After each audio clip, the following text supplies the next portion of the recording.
Penguinton here to conclude our Applying for Jobs in the U.S. series with Part 5. Now, I think this part is as close to my favorite as possible, since not only does it end the series, but it does so with a more positive mindset. So let's go ahead and dive in.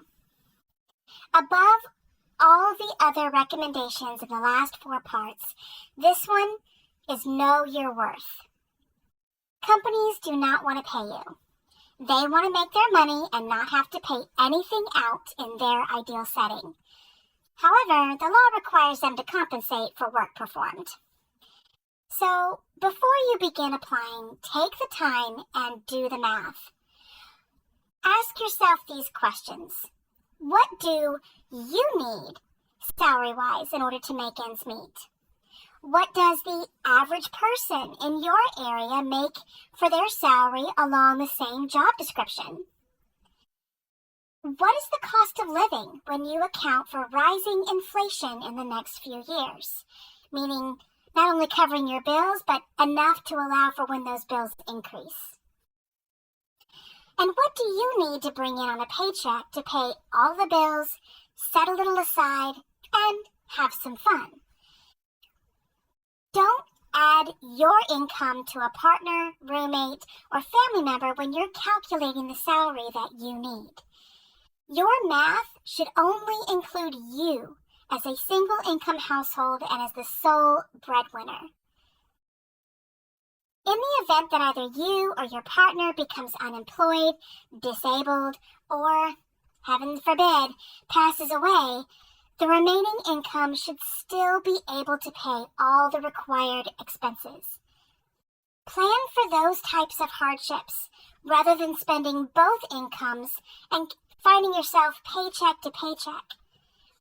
Believe me, when the hard times come, and they always do, it'll be a lot easier to navigate if you've planned ahead.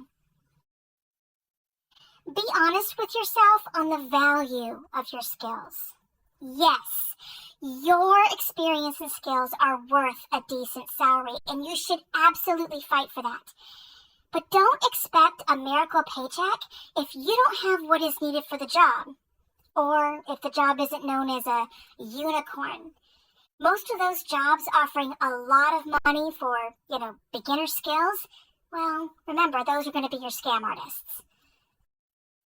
Be prepared to receive less than you may want in a salary. And it stinks, I agree with you. But accepting less doesn't mean you have to take garbage pay for your high skills and your valuable time.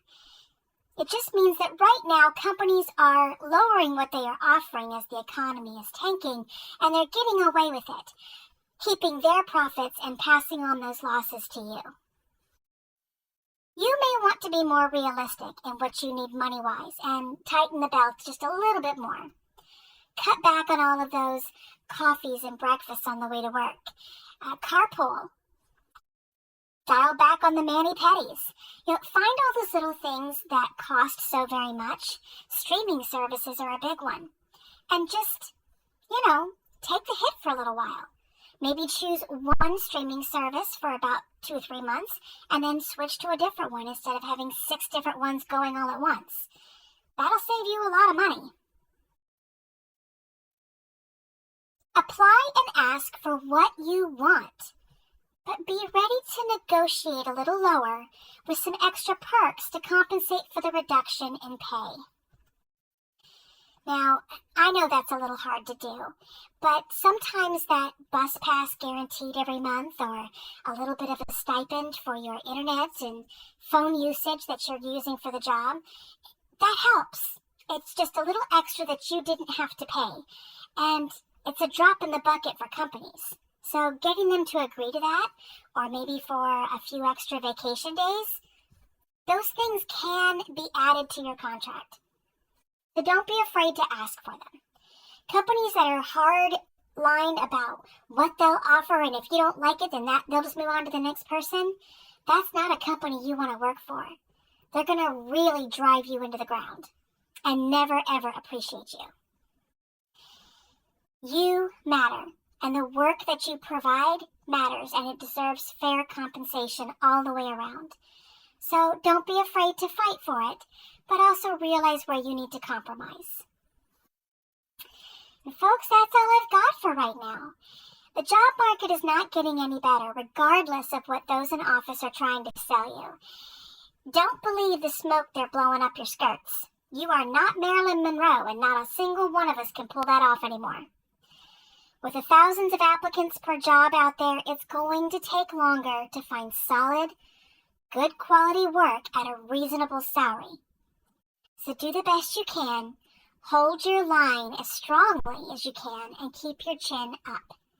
I promise, it will eventually get better. You'll get what you need, even if it's not quite what you deserve. And remember that you are absolutely worth it. Bye for now.